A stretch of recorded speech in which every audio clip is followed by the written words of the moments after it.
Types of ethics. Descriptive ethics. What do people think is right? It is explaining type in its nature. Descriptive ethics. What do people think is right? It is explaining type in its nature.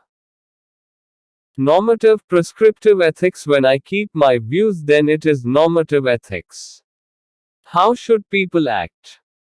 Meta ethics. It is about why. What does right even mean? Applied ethics. How do we take moral knowledge and put it into practice? It is application part of ethics.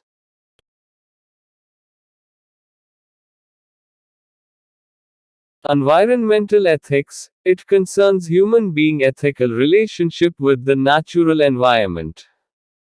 The main debate in environmental ethics is about how nature should be valued.